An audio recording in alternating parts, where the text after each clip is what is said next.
नमस्कार दोस्तों। तो प्रीवियस ईयर के क्वेश्चंस यूपीएससी में आए हुए हम लोग जो है इसमें पाँच पाँच रोज डिस्कस कर रहे हैं। तो आज की हमारी जो रश्मिका है ये देख लीजिए कि यदि तुम एकाग्रचित हो सको, अपने शरीर के साथ साथ अपने मन पर भी अधिकार कर लो, तो एक साधारण शरीर भी असाधारण कार्य कर सकता है। चाहे जितनी पीड़ा हो, पर तुम्हारा मन उस पीड़ा को माने ही ना।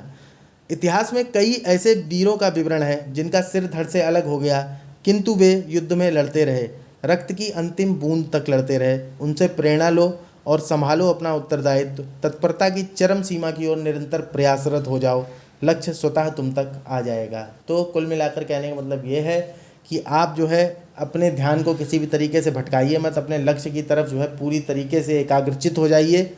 और एकाग्रचित हो जाएंगे तो जो लगता होगा ना कि थकान हो जाती है, तो वो थकान भी होना ख़त्म हो जाएगी आपको।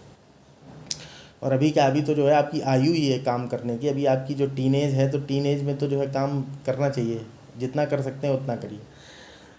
तो अगला जो प्रश्न है हम लोगों का देख लीजिए, ये आया हुआ प्रश्न है।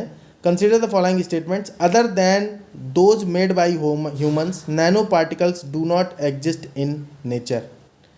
टू, नैनो, आप सोच के देखिए कि जो चीज़ नेचर में एग्जिस्ट नहीं करती है वो आदमी बना सकता है या उसकी परिकल्पना, मीन्स ऐसा नहीं कि कर सकता नहीं है, परिकल्पना परिकल्पना कर सकता है, लेकिन जो परिकल्पनाएं होती हैं वो वास्तव में उनमें कहीं ना कहीं आपके अनुभवों का आधार तो शामिल होगा ही। मीन्स एकदम बिना किसी अनुभव के आधार पर परिकल्पना संभव है क्या? मीन्स अगर नया पैदा हुआ कोई बच्चा है तो वो क्या परिकल्पना कर पाएगा जब तक कि उसका किसी चीज़ से कोई सामना ही नहीं हुआ हो। दूसरा, हम लोग को ये बताना है इसमें कौन कौन से कथन सही है। Number two, nano particles of some metallic oxides are used in the manufacture of some cosmetics. तीसरा, nano particles of some commercial products which enter the environment are unsafe for humans. Which of the statements given are correct. तो आप बताइए कौन कौन से जो है गलत हैं। तो देखिए आंसर इसका डी है। पहला हमने आपको बोला कि पहला पॉसिबल ही नहीं है, तो पहला गलत है, दूसरा और तीसरा सही है।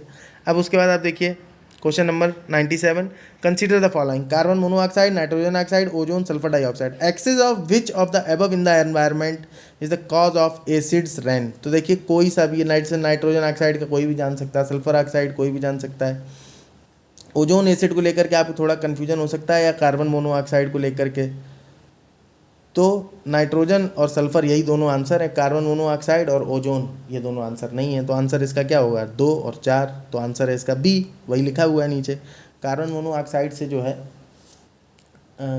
एसिडिक वर्षा नहीं हो सकती। जैसे है क्या कि नाइट्रोजन ऑक्साइड से तो नाइट्रिक एसिड बन जाएगा, सल्फर डाइऑक्साइड से सल्फ्यूरिक एसिड बन जाता है, लेकिन कार्बन मोनोऑक्साइड से जो है कोई एसिड नहीं बन पाएगा।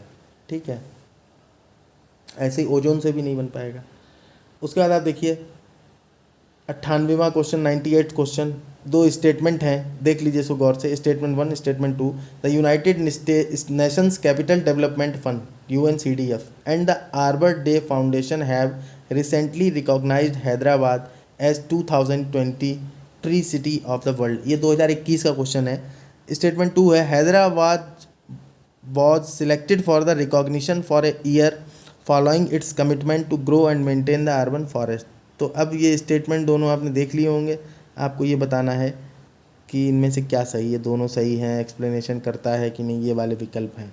ठीक है, इसको पॉज करके देख लीजिएगा, आंसर इसका देख लीजिए आप, इसका आंसर डी है।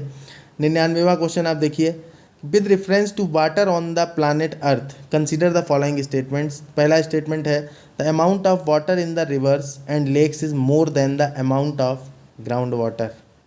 कि जो नदी और झील हैं, नदी और झीलों में पानी ज़्यादा है, ग्राउंड वाटर में कम है।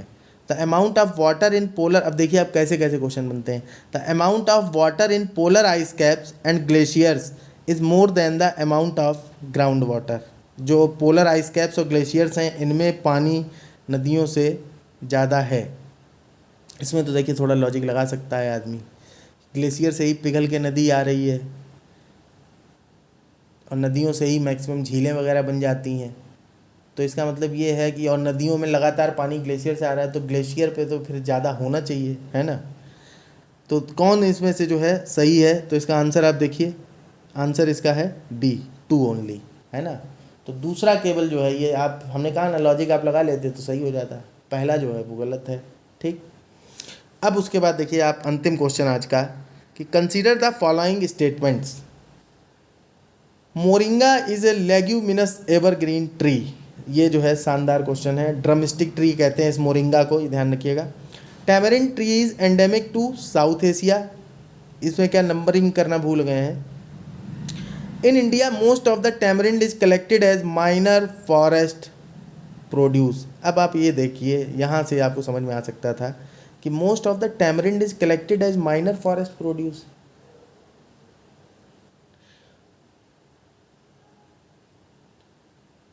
India exports tamarind and seeds of moringa. Seeds of moringa and tamarind can be used in the production of biofuels. अब आप ये देख लीजिए, जैसे बायोफ्यूल्स के लिए इनको इस्तेमाल किया जा सकता है। ये स्टेटमेंट जो है थोड़ा नॉर्मल और ठीक लग रहा है, तो ये मतलब ठीक क्या लग रहा है, ये ठीक होगा भी। तो टोटल 5 स्टेटमेंट हैं, तो पाँचवा तो देखिए सही ही है ना। हम लोगों को सही बताना, तो जहाँ जहाँ 5 होगा वो तो है ही, तो 3 ऑप्शन अपने पास बच रहे हैं। फिलहाल हम लोग जो है इसका आंसर देख लेते हैं अभी नीचे। डी है 3, 4 और 5। पहला और दूसरा जो है वो गलत। देख लीजिए, पहला स्टेटमेंट क्या था कि मोरिंगा जो है ये एवरग्रीन ट्री नहीं है, ठीक है। दूसरा, टैमरिंड ट्री जो है वो साउथ एशिया का एंडेमिक नहीं है, ठीक है। इमली जो है वो साउथ एशिया की एंडेमिक नहीं है। तो इसी के साथ में आज हमारा जो है 100 क्वेश्चन कंप्लीट हो गए। प्रीवियस ईयर के क्वेश्चन हम लोग इस वीडियो में डिस्कस कर रहे हैं, और जो नए क्वेश्चन हैं 2024 के यूपीएससी प्रीलिम्स के लिए, तो वो आप हिंदी वाले क्वेश्चन जो हैं उनमें आप जाकर देखिए, बहुत अच्छे अच्छे क्वेश्चन हैं, और वो करंट अफेयर्स है द हिंदू से ही बना के उनको जो है खुद से बना के डाल रहे हैं। तो आप लोग जो है उनका बेनिफिट उठाइए और आप करते रहिए, निश्चित रूप से आपको लाभ मिलेगा। और बाकी आप कोई सजेशन देना चाहें तो कमेंट बॉक्स में आप सजेशन दे सकते हैं। अपनी प्रैक्टिस को देखिए बनाए रखिए, है ना। किसी भी तरीके से प्रैक्टिस को वायलेट करने की कोशिश मत करिए। प्रैक्टिस को वायलेट करना, कंसिस्टेंसी को वायलेट करना, आप बस ये मान के चला करिए कि अगर 5 लाख लोग एग्ज़ाम में बैठ रहे हैं, तो उन 5 लाख में आप सोचिए क्या 20 से 25 हज़ार लोग ऐसे नहीं होंगे जो एक दिन भी अपना मिस नहीं करते होंगे। तो आपकी फ़ाइट उन 25,000 लोगों से है। बाकी के तो 4,75,000 ऑलरेडी बाहर ही रहते हैं। जो लोग अब सीरियस नहीं है या सिंसियर नहीं है, तो वो तो ऑलरेडी बाहर हैं ही हैं। तो आपकी फ़ाइट उन 25,000 से है जो एक दिन भी अपनी कंसिस्टेंसी नहीं तोड़ते हैं। तो आप पहले तो उनकी कतार में पहुंचिए। चलिए ठीक है, नमस्कार, धन्यवाद।